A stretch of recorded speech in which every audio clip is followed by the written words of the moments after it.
Bora nessa então, carga elétrica e eletrização, vamos começar a eletrostática, né? Mas essa é a primeira aula tanto para eletrostática quanto para eletrodinâmica. A gente precisa dessa primeira aulinha aí para a gente conseguir pegar os conceitos direitinhos. Bom, vamos lá.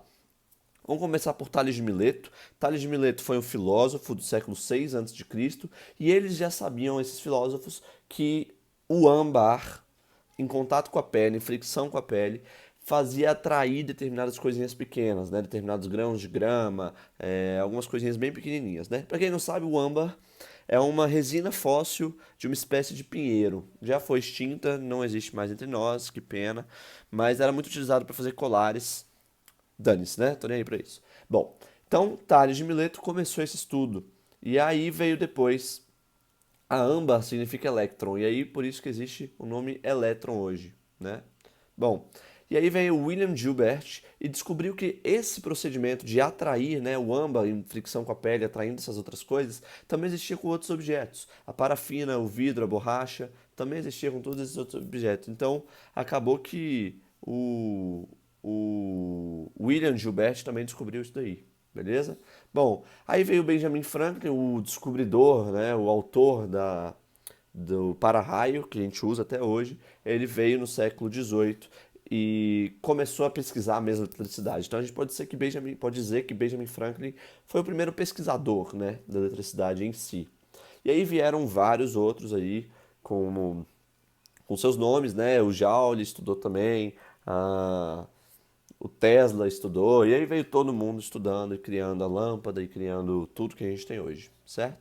Bom, então a gente vai falar sobre carga elétrica, né? E a carga elétrica, a gente sabe que toda matéria ela é constituída por, vou tampar aqui, por ah, prótons e elétrons, né? Toda matéria, os átomos, eles são constituídos por prótons e elétrons. Há muito tempo atrás a gente achava que o átomo era indivisível, indestrutível, né? Dalton diz isso pra gente. Mas aí veio Rutherford, Bohr e desmistificaram isso pra gente, trazendo o conceito dos elétrons depois, né? Então, a carga, a gente pode dizer assim, né? As partículas elétron e próton, elas têm atração entre si. E a essas partículas atribui-se uma propriedade denominada carga elétrica, né? Então, essa propriedade é atrair-se, tá? Bom, se a gente for analisar, a gente pode dizer o seguinte: se a gente tem uma partícula positiva e uma partícula negativa, elas vão se atrair. Então, vai existir uma força de atração. E se eu tiver uma partícula positiva com uma outra positiva, ou uma negativa com uma outra negativa, isso se dá a repulsão. Força de repulsão. Bem introdutório mesmo, beleza?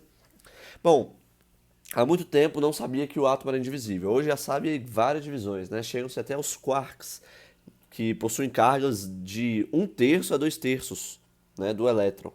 Então, bom, tem uma carguinha muito importante que é a própria carga do elétron, que é o Ezinho. Tá dando para ver aqui? É o Ezinho. Esse Ezinho, ele vale 1,6 negativo, 1,6 vezes 10 a menos 19 coulombs.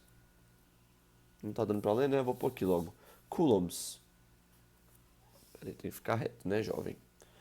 Coulombs. Tá aí. Coulombs, então, é a unidade que a gente tem de carga elétrica. Coulomb foi um cara que estudou carga elétrica, certo? E, bom, esse númerozinho a gente retrata ele pela letra E. Tá? Qual que é a carga do elétron? Menos 1,6 vezes 10 a menos 19. E qual que é a carga do próton? Mais 1,6 vezes 10 a menos 19. Então, esse cara, esse número, o módulo desse número, é tanto a carga do elétron quanto a carga do próton. Tá bom? Tudo isso aí para nós. Beleza? Bom, a carga elétrica ela é representada pela carga Qzão. Então a gente pode representar pela carga Qzão. E ela tem uma formulinha que considera mais ou menos N vezes E.